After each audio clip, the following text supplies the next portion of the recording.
Good evening, everybody. Today I'm going to talk to you about māyā. Māyā is one of the upakilases in the early discourses, actually. Māyā means,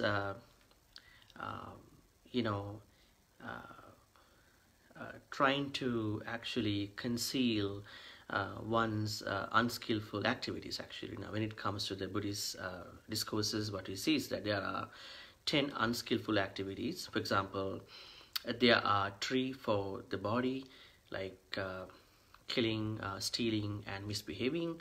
And there are 4 for the speech, lying, talking behind the back, using hurtful words, and gossiping or idle chatting, right? So those are actually for the speech, actually. Those are unskilled activities for speech. And there are 3 for the mind, actually. So we know them by ill will or envy and envy and ill will and micchaditi, right? So having done any of these unskillful activities pertain to actions or body, speech, mind, if someone is to conceal, if someone is to pretend or like conceal what they have done, and then is to show a different good image to other people, that is māyā. So concealing one's unskillful activities is māyā. Now, I'm gonna talk to you about this māyā, or which is called deceit, and how to work with a māyāvin, a person who has deceit. So I mean, we actually face these 2 situations. Sometimes we may have māyā at some point, or we may see other people may have māyā.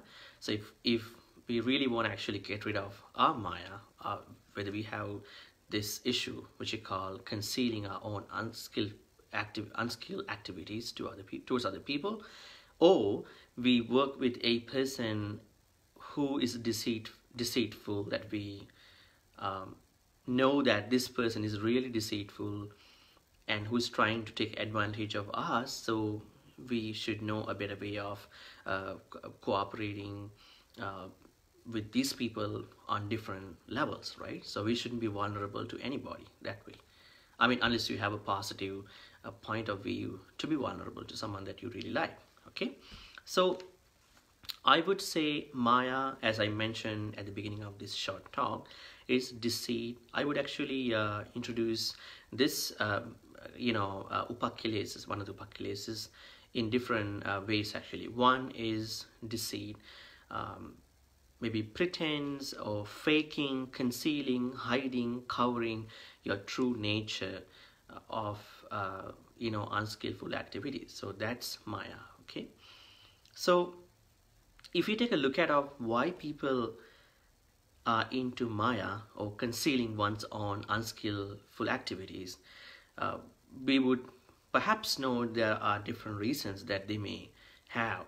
Sometimes I feel like they don't know in particular kusala and akusalas, right? I mean, skillful activities and unskillful activities. Though they know by names as a theory, they don't know them in their regular life, For example, like now when it comes to musavada, I would say something like this. Now, they know telling lie is a problem, but perhaps they might share misinformation on their social media, right? It's very easy nowadays to hit the share button for something that you never know, but you just share because your friends may have shared, and your friends of friends may share in the future because you shared that one, but nobody never know whether this is true or not, right? But you're simply sharing. So sharing misinformation is sort of lying, right? I mean, when someone is into musavada, someone simply understands that this is just telling something that is not true, but we all need to understand how this works in our normal regular life. I mean, so this is one of the examples, like when you use social media, right? You perhaps probably spread misinformation that is sort of a musavada, right? So like that. I would think that one of the reasons why some people into Maya um, is that could have been the reason, that they don't know, they don't particularly know what is really, an, an unskillful activity. Probably if they know by theory, but they don't know how to apply the knowledge of the theoretical knowledge of unskillful activities into their normal regular life. So that's a problem. So I would think that that could have been one of the reasons, not knowing how to figure out theoretical knowledge of unskillful activities, which we call akusala, or skillful activities, into their normal regular life. Second, I would think one of the reasons they might be into Maya is that they may always struggle with perfection theory, right? Like nowadays, you know, we get to see we get to see almost everything in the world on internet, actually, because we see pretty people, pretty and handsome people, or maybe some wealthy people, some I would say some differently successful people, just in 1 to 3 minutes, actually. Now, one of the things that I see when we get to see these things is that we may think that this is something that I should also own, I should also actually achieve, but that might delimit our actually capacity to understand our uniqueness, individually, because perfection might actually incapacitates us in understanding our uniqueness. So this perfection theory might have caused some people to show a different illusionary untrue image to other people, which we call deceit. So they might be deceitful simply because they won't actually show that I'm perfect, but in reality they are not perfect, actually, right? So perfection thing. And also some people may be deceitful because they are really selfish, right? So being selfish is a problem that might cause somebody to be deceitful too, right? And there are some people who really like seeing when other people in pain, actually. That's another reason why some people may want to be deceitful, right? For example, like I know there are people who really like to see when other people are in trouble, right? But they don't show that they are really happy about it. They just actually experience very non-virtuous type of happiness in their lives when they see when other people are in pain, which is really a bad thing, right? So maybe some of them may be deceitful simply because they want to see others are in pain, right? Also, sometimes some people may pretend or be deceitful to affect someone in a positive way, right? So sometimes someone might show a different image to someone because such people really want to make other people happy in a good way, right? Now there are actually a bunch of examples that we can see in our lives. We know that we can positively affect someone by actually showing something, by actually presenting something in a different way so that that person may be happy, right? So that's a good thing in a positive way, but mainly not knowing to understand or figure out what is skillful activity, what is unskillful activity, and perfection issue, selfishness, happy to see when other people are in pain. They are really issues behind this Maya upaklesha defilement. So they are actually really issues. So when it comes to techniques of how to deal with actually this particular defilement, which is called Maya, concealing one's unskillful activities, I would suggest few of these techniques actually. The first thing is that if one can understand or figure out you know, the difference between unskillful activity and skillful activity, especially the list of 10 kusalas and akusalas, with their practical aspects in their lives that may really help them not to be deceitful actually, or to deal with this issue actually. They may come up with a feeling that I should never actually develop this thing because I know that I don't have a good understanding of the theoretical perspective of the unskillful and skillful activities with my practical regular life. So that's one of the techniques that one can do. Second, practice vipassana. Now, you know, vipassana is Buddhist wisdom, seeing things as they are. That is what we are supposed to do. But I think a lot of people, they are the opposite. They might feel like what they may be doing is that seeing things as they are actually. That's an issue. So that they won't see the real true nature.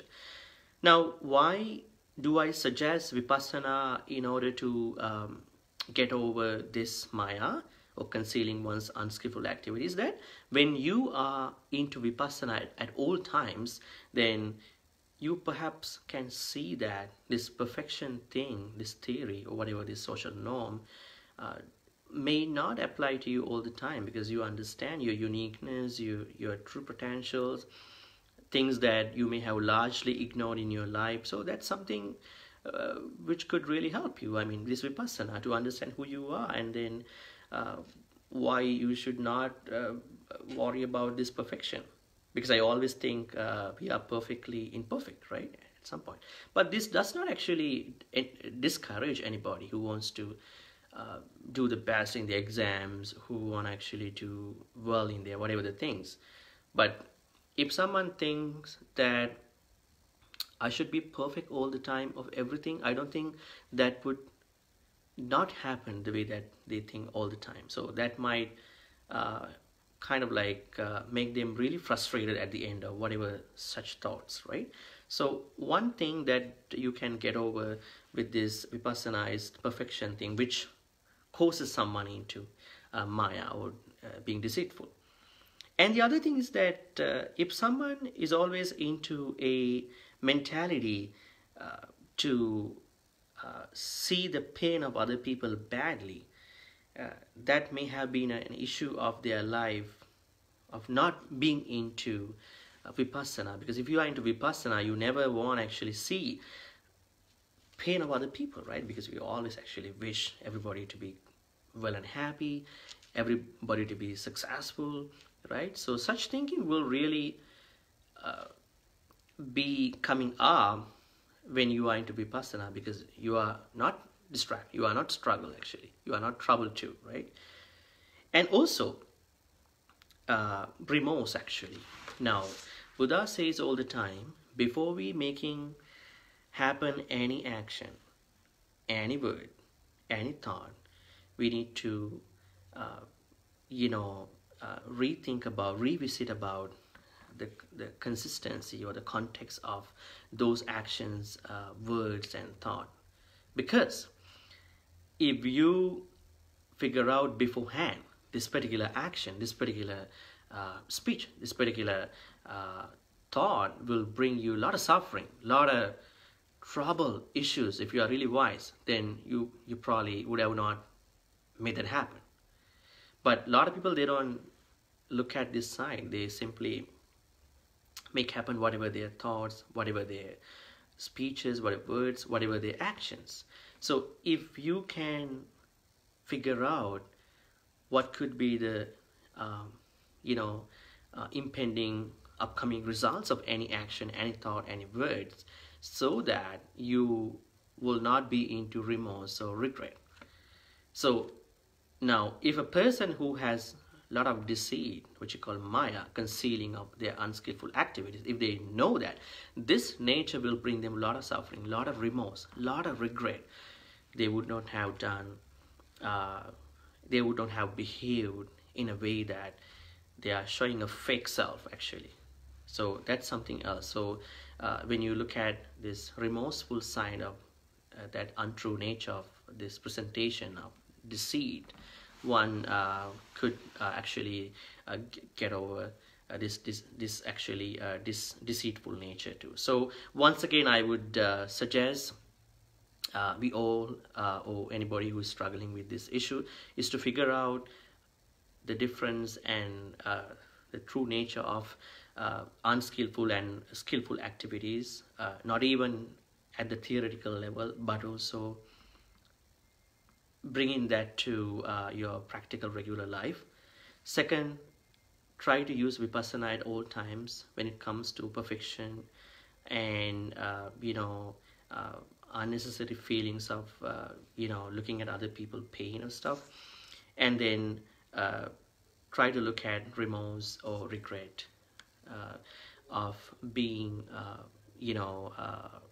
into any untrue nature or fake self for showing other people. Because if you know beforehand that this will really bring you regret or remorse, you wouldn't have actually behaved in a way so that other people will see your nature, your actually fake nature, really. Okay, so this is what actually I want to actually share with you, so you understand what is Maya. And also, actually, before I'm gonna actually wind up this short talk, I was actually mentioning to you that I'm gonna talk to you about how to work with a Maya, who has this nature. Okay, the first thing is, don't be vulnerable to anybody, except you really wanna be vulnerable to someone in a positive way, like for your spouse, I don't know, for some relationships. Because when you are vulnerable, you never know where things get ended up, right? That's a big problem. So if you think that you are working with a person who is really deceitful, who is really taking advantage of you, you know that this person is actually showing a deceitful nature, you got to be very careful. Don't be vulnerable, but you can still continue your friendship or whatever if you can't run away from that situation. But don't be vulnerable, but be smart, and then to be proactive in understanding the nature and keep the balance between the helpful nature of whatever you do with that person and taking care of yourself, right? So that's what I guess you could do. Thank you. Have a good night.